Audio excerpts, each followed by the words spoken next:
Look at this rose. It's imposing, isn't it? But would it have grown such if it had lacked rich soil, if at the right time it hadn't received appropriate amounts of water and sunshine, if the temperature around had been too low? Man is like a plant. In order to fully develop, from the very beginning he needs favorable conditions. In unfavorable ones he'll grow puny, will be susceptible to diseases and may wither prematurely. The child's brain starts to develop still in the mother's womb. The most striking evidence was supplied by the so-called Dutch winter hunger.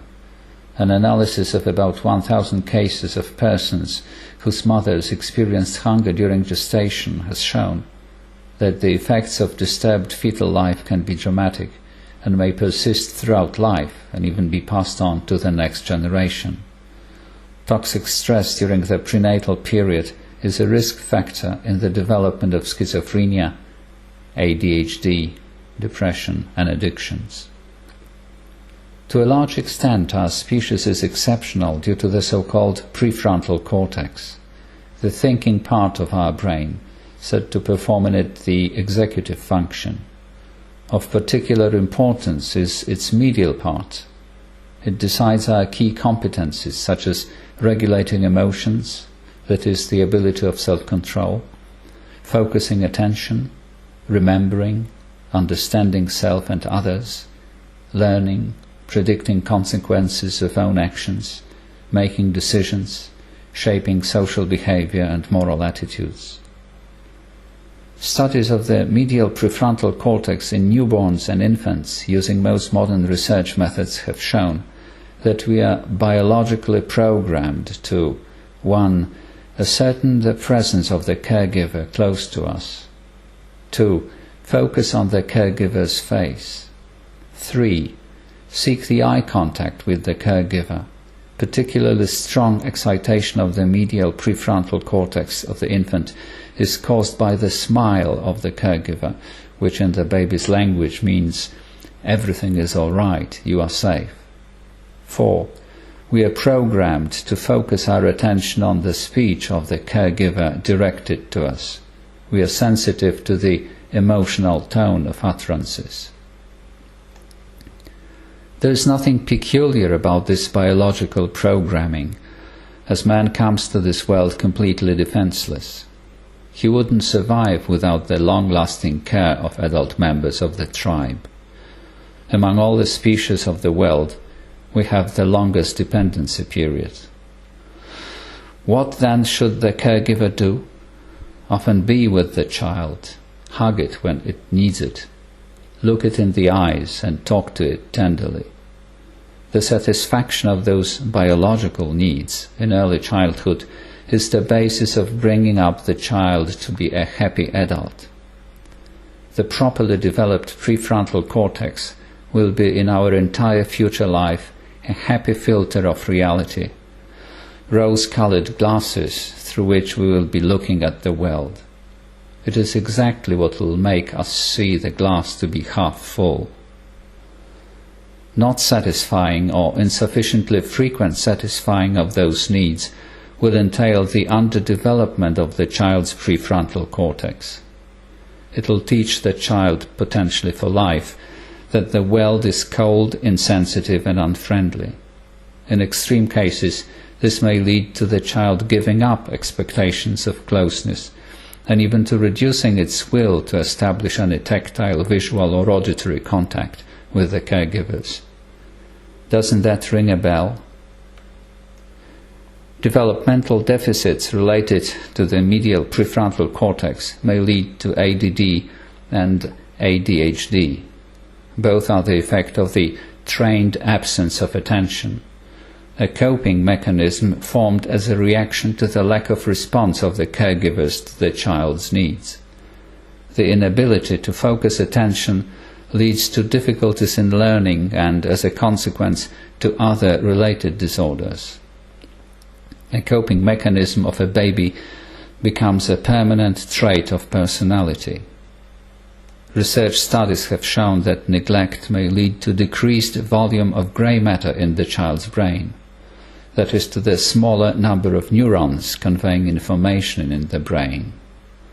This volume is diminished also in the prefrontal cortex, even if no psychological or psychiatric disorders have been diagnosed in the child.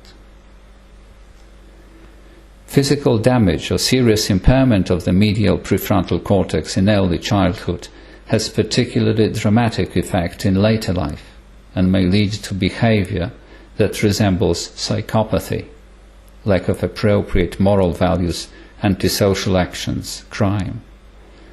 The only motivation of a moral character is the will to avoid punishment.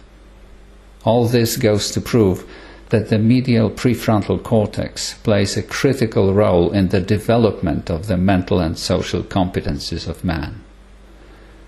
It's much more than just learning the A, B, C. If the development of our medial prefrontal cortex doesn't proceed in a proper way, in the period we can't even remember, we won't have a chance to spontaneously become in the future a well-balanced, right-minded, good-natured, happy man. If the sense of emotional proximity to the mother, or the sense of safety at large, is threatened, the child, and later also the adult, is likely to experience fits of anxiety. Is the underdevelopment of the medial prefrontal cortex of the child and the future increased potential of the adult to feel unhappy the parent's fault? Well, if we skip genetic defects and physical damage, the answer is yes. However, we need to realize, of course, that those parents are also a product of their parents, a product of some model of upbringing that they experienced in their childhood and that had shaped them for lives. To a large extent, they replicate that model raising their children.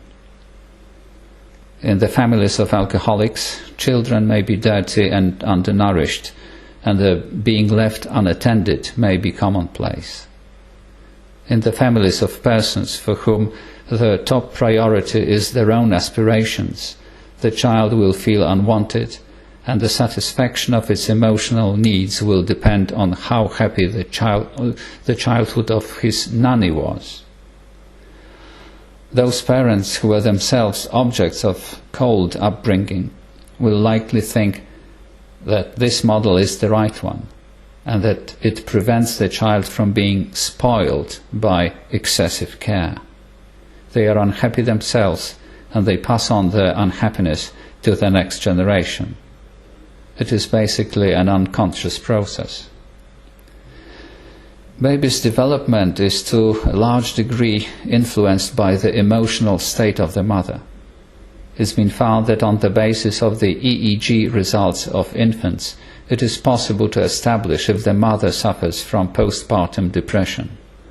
Chronic stress of the mother is transferred to the child. It also becomes full of stress. It replicates the mother's tension and interprets it as rejection. Its emotional needs remain unsatisfied, which on the level of child's biology is equivalent to a life threat. The child doesn't know that the mother is suffering. It thinks that the mother doesn't love it and feels threatened. Such children often develop asthma. None of us know how often we were hugged in our early childhood, how often we were looked in the eyes with a smile, or how often we were talked to tenderly. However, if we have a tendency towards seeing the glass as half empty, it probably didn't take place often enough. Our prefrontal cortex didn't develop so well as it could have, and we still feel some deficit in our sense of safety. How our potential to feel happy or unhappy is influenced by what takes place in our later childhood, adolescence and adulthood?